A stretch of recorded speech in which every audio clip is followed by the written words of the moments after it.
बंदा सिंह की दिल्ली पर कब्जा करने की रणनीति। 20 मई को बादशाह को भगवान दास हरकारे की तरफ से भेजी गई एक रिपोर्ट मिली, जिसमें बताया गया था कि बंदा सिंह बहादुर बटाला की तरफ वापस आ चुका है। वह बटाला से तकरीबन 6 किलोमीटर दूर गांव अचल में है।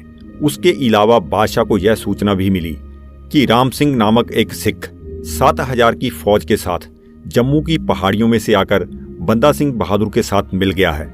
इसके अलावा जो भी हिंदू या मुसलमान उसके पास आता है उसे फौज में नौकरी दे दी जाती है।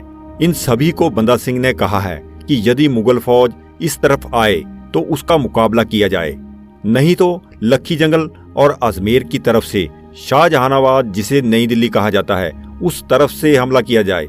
यह बात सुनने के पश्चात बादशाह बहुत घबरा गया। 25 मई को बादशाह ने ईसा खान को द्वारा बिस्त का नायब फौजदार बना दिया और उसे भी सिखों के खिलाफ मुहिम पर भेज दिया। 30 मई को बादशाह होशियारपुर गांव में था। यहाँ कमाऊ के हिंदू राजे जगत सिंह ने 25 सिखों के सर काटकर बादशाह के सामने पेश किए।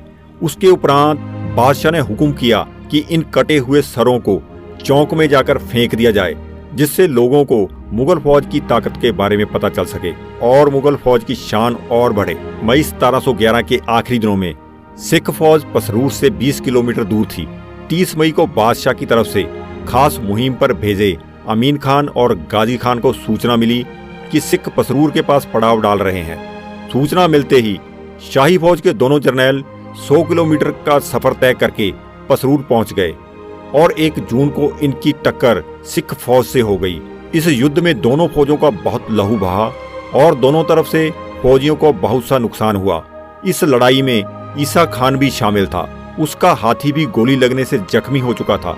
दुश्मन फौज की गिनती ज्यादा होने के कारण सिखों ने लड़ने की बजाय जम्मू के हिंदू राजे ध्रुवदेव के इलाके में पहाड़ों की तरफ मुख कर लिया। जब ध्रुवदेव को सिखों के आने की सूचना मिली, तब उसने अपनी सारी फौज सिखों के पीछे लगा दी। उधर राजौरी के जमींदार अजमतुल्ला खान ने भी अपनी सारी फौज बंदा सिंह के पीछे लगा दी। सिख इन दोनों फौजों का मुकाबला नहीं कर पा रहे थे और वे पहाड़ों की तरफ चले गए। इस समय के दौरान परौल और कठुआ में भी सिख फौज को हार का मुंह देखना पड़ा। इन लड़ाइयों में शहीद हुए 500 सिखों के सर काटकर बादशाह को भेज दिए गए। इस समय यह अफवाह भी फैल गई कि बंदा सिंह भी शहीद हो गया है। यह सुनने के पश्चात मुगल फौज के सिपाही शहीद हुए सिखों की लाशों में से बंदा सिंह की लाश ढूंढने लगे, परंतु उनका भ्रम बहुत जल्द ही दूर हो गया, क्योंकि उन्हें बाबा बंदा सिंह जी की लाश नहीं मिली। इस बात की सूचना बादशाह को 4 जून को मिली। इस लड़ाई में बहादुरी दिखाने के एवज में मोहम्मद अमीन खान को इनाम दिए गए। उनमें एक हीरों से जड़ी तलवार, मछली और शेर से बना हुआ एक निशान और गाजी खान को एक तलवार और मछली और घोड़े से बना हुआ एक निशान देने का ऐलान किया गया। उन्हें सूचना भेजी गई कि वह आकर बादशाह से मिलें और अपने इनाम हासिल कर लें। बादशाह ने दौलत मुहिम और उसके पुत्र ईशान खान को भी इनाम में तलवार भेजने का ऐलान किया। 7 जून को बादशाह को मालूम हुआ कि जम्मू का राजा ध्रुवदेव और राजौरी का जमींदार सैयद अजमत उल्ला खान सिख फौज का पीछा कर रहे हैं। मोहम्मद आमीन खान और गाजी खान बहादुर भी उनके साथ थे और उन्होंने सिख फौज को घेर लिया था। बादशाह को यकीन दिलाया जा रहा था कि बंदा सिंह को जल्द से जल्द पकड़ लिया जाएगा, परंतु बादशाह की खुशी कुछ समय ही ठहर पाई, क्योंकि सिख फौज मुगल फौज के घेरे में से बचकर निकल गई। इसके उपरांत सिख फौज वजीराबाद के फौजदार अजहर खान ने भी सिखों पर जबरदस्त हमला किया और उन्हें यहाँ से निकलने पर मजबूर कर दिया। वजीराबाद के फौजदार के इस कारनामे के एवज में बादशाह ने उसे इनाम भेजे। इस समय बादशाह लाहौर की तरफ आ रहा था। बादशाह 9 जून को बजवाड़ा और कुछ दिन वहीं पर रुका रहा और फिर लाहौर की तरफ चला गया। 13 जून को बादशाह ने 4 रुपये महीना तनख्वाह पर 2000 पैदल फौजी और 25 रुपये महीना तनख्वाह पर 2000 घुड़सवार फौजों की भर्ती करने का हुक्म जारी किया। बादशाह ने और फौज भी सिखों के खिलाफ मुहिम पर भेज दी। 16 जून को बादशाह को सूचना मिली कि सिख फौज वजीराबाद की तरफ से पहाड़ों की तरफ निकल गई है और सडोरा की तरफ जा रही है, और बादशाह को बताया गया कि बंदा सिंह पहाड़ों से होता हुआ जा रहा है और वह दोबारा से लोहगढ़ किले पर कब्जा करना चाहता है। यह खबर सुनने के पश्चात बादशाह ने अपने बड़े शहजादे शादार खान और ईसा खान को यह जिम्मेदारी दी कि वह जाकर सिख फौज को घेरे, परंतु सिख फौज तो उस समय पहाड़ों में बैठी थी, लोहगढ़ किले से बहुत दूर थी। बंदा सिंह भी उस समय उस फौज के साथ था। जब मुगल फौज सडोरा में पहुंची तब उन्हें वहां पर बंदा सिंह का नामो निशान नहीं मिला, परंतु यह बंदा सिंह की युद्ध नीति थी। वह मुगल फौज को 2 हिस्सों में बांटना चाहता था। बंदा सिंह की इस युद्ध नीति से घबराकर अब बहादुर शाह ने खुद लाहौर में बैठकर बंदा सिंह के खिलाफ जंग लड़ने का ऐलान किया। बादशाह की घबराहट को देखते हुए मुगल सिपाही और भी घबरा गए। हर रोज यह सुनकर कि बंदा आ गया है, बंदा आ गया है, कि अफवाहें सुनकर मुगल फौज के हौसले पस्त हो रहे थे। हालात ऐसे बन चुके थे, बंदा सिंह का नाम सुनते ही मुगल फौजी डर जाया करते थे और उनके माथे पर पसीना आ जाया करता था। 11 जुलाई को बादशाह को सूबेदार गाजी खान का पैगाम मिला कि बंदा सिंह उसकी फौज के घेरे में आ चुका है, इसलिए उसे और फौज भेजी जाए ताकि बंदा सिंह को पकड़ा जाए या फिर मार दिया जाए। गाजी खान के पास पहले ही 2000 फौज की टुकड़ी थी। बादशाह ने गाजी खान के खत का कोई भी जवाब नहीं दिया। इसकी असलियत तो यह है, मोहम्मद आमीन खान ने बादशाह को यह यकीन दिलाया हुआ था कि गाजी खान पैसे का भूखा है। इस चिट्ठी का मकसद सिर्फ पैसा इकट्ठा करना और फौज इकट्ठा करना है। बादशाह ने लाहौर की तरफ अपना सफर जारी रखा। 19 जुलाई को बादशाह कहनूवाला के पास पहुंच गया। बादशाह यहाँ पर कुछ दिन रुका और शिकार खेलता रहा। कुछ दिन यहाँ पर रुकने के पश्चात वह फिर लाहौर की तरफ चल पड़ा। 30 जुलाई को वह कलानौर में पहुंच गया और यहाँ पर एक दिन रुकने के उपरांत बादशाह ने बंदा सिंह के द्वारा किए जा रहे हमले की जानकारी ली और फिर आगे की तरफ चला गया। 1 अगस्त 1711 के दिन बादशाह लाहौर पहुंच गया। बादशाह के साथ बहुत सी फौज थी, इसलिए बादशाह ने अपना डेरा शाही किले की बजाय गांव आलोवाल में लगाया। बादशाह के सबसे बड़े बेटे अजीमू शान ने गांव अवान में अपना डेरा लगाया। उसने अपनी हिफाजत के लिए खजाने की गाड़ियों से अपनी चारों तरफ सुरक्षा का घेरा बना लिया।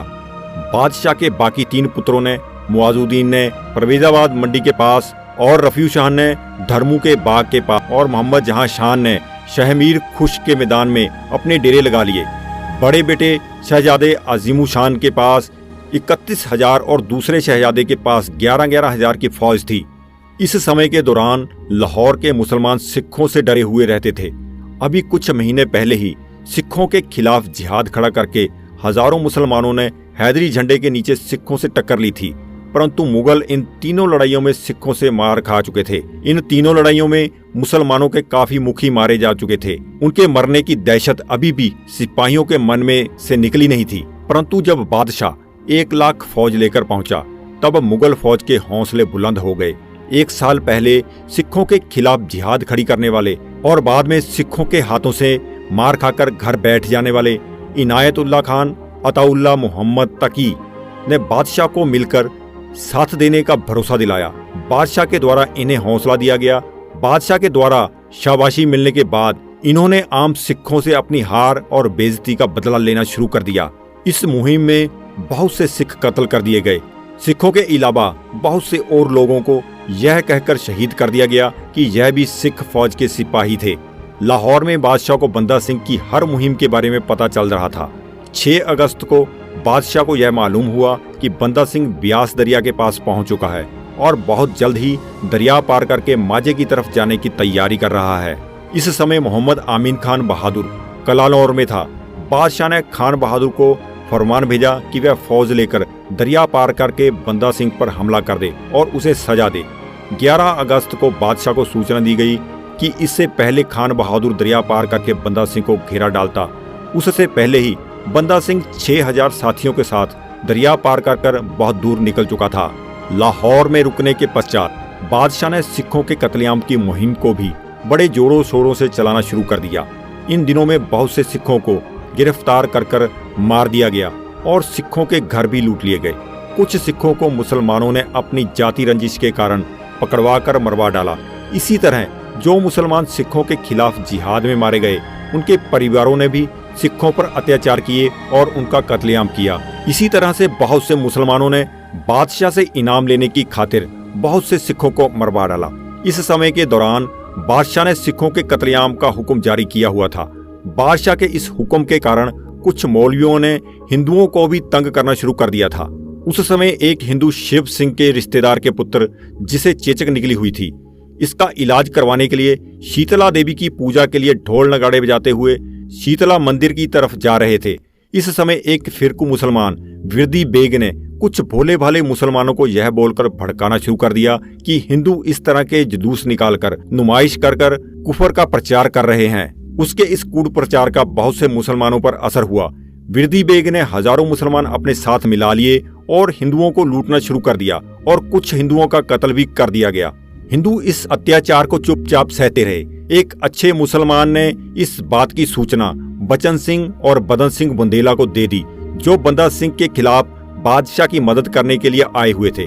उन्होंने बादशाह को इस बात के बारे में बताकर हिंदुओं पर हो रहे इस अत्याचार को रुकवाया, परंतु सिखों पर यह अत्याचार उसी तरह जारी रहा। आज के इस भाग की समाप्ति हम यहीं पर करने वाले हैं। फिर मिलेंगे एक और नई ऐतिहासिक जानकारी के लिए। जानकारी अच्छी लगी हो तो हमारे चैनल को सब्सक्राइब जरूर कीजिए।